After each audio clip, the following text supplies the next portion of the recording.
Bienvenue au centre de conservation. Je vous emmène dans notre zone de transit où vous allez pouvoir assister à l'emballage et au tamponnage des objets que l'on doit vous apporter au MUSEM pour l'exposition Folklore.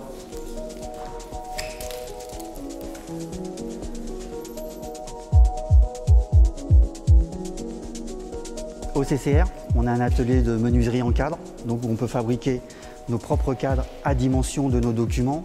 Un atelier de montage dessin où on peut, avec une biseauteuse numérique, nous fabriquer ce que l'on appelle le passe-partout.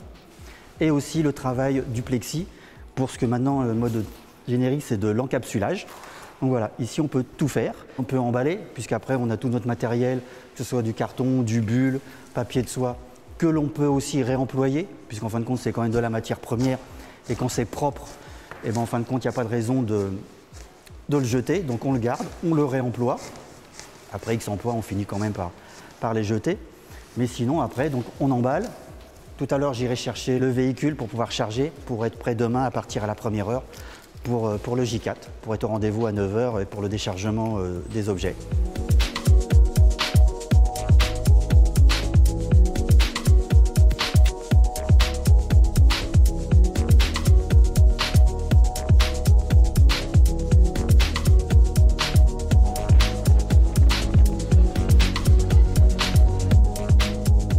Pour cette exposition, nous avons un peu plus de 200 œuvres qui viennent spécifiquement des collections du MUSEM. Donc ça représente un tout petit peu moins de 2/3 de l'exposition. On travaille avec des transporteurs d'œuvres d'art agréés qui ont donc toutes les compétences pour ce faire et qui prennent toutes les précautions pour le transport des œuvres d'art.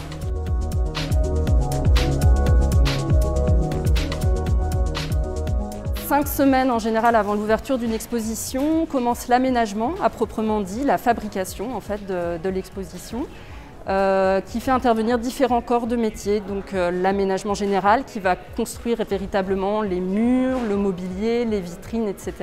Des entreprises spécialistes en électricité, câblage, installation des audiovisuels. Également des socleurs qui vont réaliser des petits socles sur mesure pour pouvoir disposer les œuvres. On est vraiment sur une montée en puissance du début jusqu'à la fin parce qu'au début, on est sur des premiers échanges, des intentions de projet et quand on arrive sur un montage d'exposition, toute l'équipe, et même avant, est mobilisée en tant que régisseur d'œuvres d'art, des techniciens d'espace, les régisseurs d'espace, la production. C'est vrai que ce qui est intéressant, c'est de voir toute cette synergie, cette ambiance aussi autour du projet pour aboutir dans l'effervescence totale quelques jours avant l'ouverture au public.